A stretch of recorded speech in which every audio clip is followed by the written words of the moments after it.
Is joining us now, and she knows this all too well. She was in Sochi, Russia for President George W. Bush's meeting with Putin in 2008 as White House press secretary. Dana, great to see you.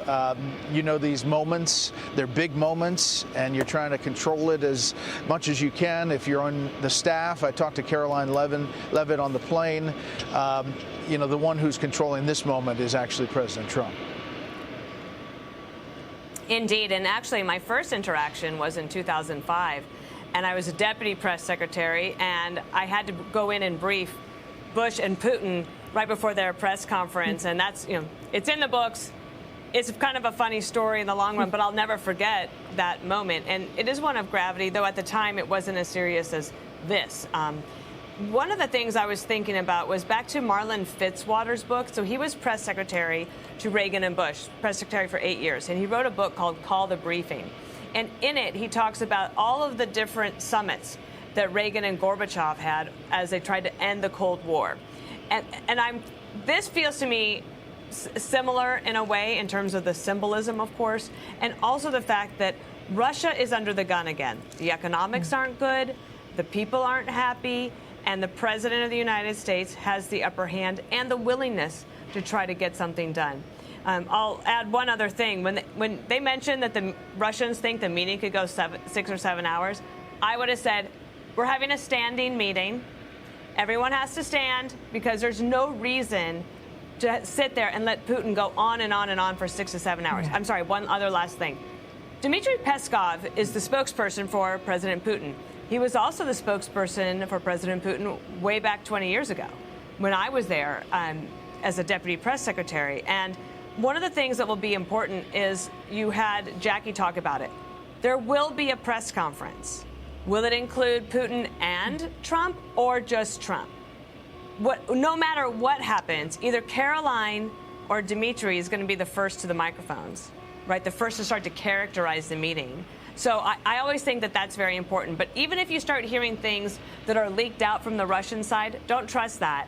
I would wait to hear from what the White House officials are going to say coming out of this meeting.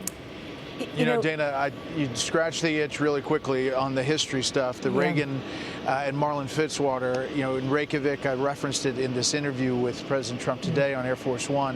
1986, Reagan walks away from that summit in Iceland because essentially the Russians want to get rid of the strategic effort of Star Wars. It leads to a Moscow summit where eventually they get a deal. And in that Moscow summit, when Reagan goes there with Gorbachev, they walk around Red Square. And one of the KGB agents dressed as a tourist with a camera around his neck is Vladimir Putin. As Reagan's meeting with Gorbachev in Red Square. Just wanted to throw that out there. But I wanted to add what you're saying. This moment is rife with uncertainty because as you get to that news conference, if it's just one of them, everything's falling apart. If it's both of them, controlling and understanding how many questions President Trump's going to take and what that looks like is really going to be something to watch. I will be very much looking forward to that. I think one thing that's different with sometimes leaders will only do the 2 and 2, right? 2 questions aside.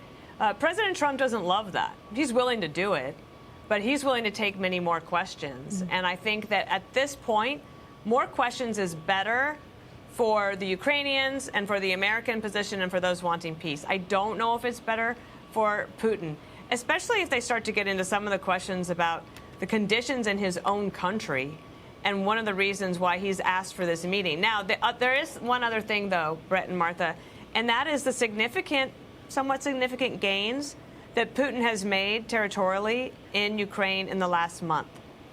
There were some dire reports that I read this morning. I don't know how accurate they are, but the Ukrainians are feeling the pressure, and they would love to be able to get this done, even if there has to be another meeting. Okay, let's get that next meeting going so that the ceasefire can happen.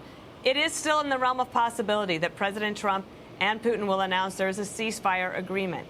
That would be ideal. That would be wonderful. But perhaps the most likely outcome is another meeting. To both of you, Brett, when you talk about Gorbachev and Reagan and Putin being the KGB agent unseen there, and this is just the spray that we saw a few moments ago, everybody, these doors have closed for now, and they're all behind these doors. But it's fascinating because Putin really is trying to undo everything that happened under Gorbachev and under Yeltsin, who he felt humiliated Mother Russia, in a sense, by allowing this territory to go and also by allowing this lineup of NATO nations along their border. And that is why the last thing they want is to allow Ukraine to become a NATO nation, and why they invaded it in the first place, to prevent that from happening. Just a quick thought on that, Brett. Well, I agree with you. I mean, it's trying to bring the old Soviet band back together. It's why they invaded Georgia. Yeah. It's why they've invaded Ukraine. And ideally, I think, in Putin's mind, and he's talked about it before, it's about reclaiming territory that they think that is theirs. That's not where the U.S. is. That's obviously not where Ukraine is. And this is the standoff that we're at right now. Yeah, Dana, they're in very different positions, and they're trying to come up with something that will get them towards a ceasefire at this point. Well, the other thing that's very different is President Trump's relationship with NATO and NATO's positioning, having seen what Putin has done in Ukraine, what they think he wants to do after that. President Trump has been able to get NATO to say, OK, we will pony up. And they have tried to make sure there is no daylight between NATO and Trump. Putin today is going to try to do that. Now, one of the things you've mentioned in this coverage so far is that there are many business people there on the Russian side. Look, one of the things that this is a little bit of an esoteric point, but there are a lot of minerals up there in the Arctic. And there's a lot of geopolitics up there in the Arctic. And this also includes some NATO countries and maybe some not so NATO countries in that region. And Arctic geopolitics is fascinating to me. And so I'll be watching to see if there's some of that going on as well. Yeah, President Trump likely to explain that the future could look very different if they're willing to get past some of this and move into a future where they could do some trade. He's always said that he's open to that possibility.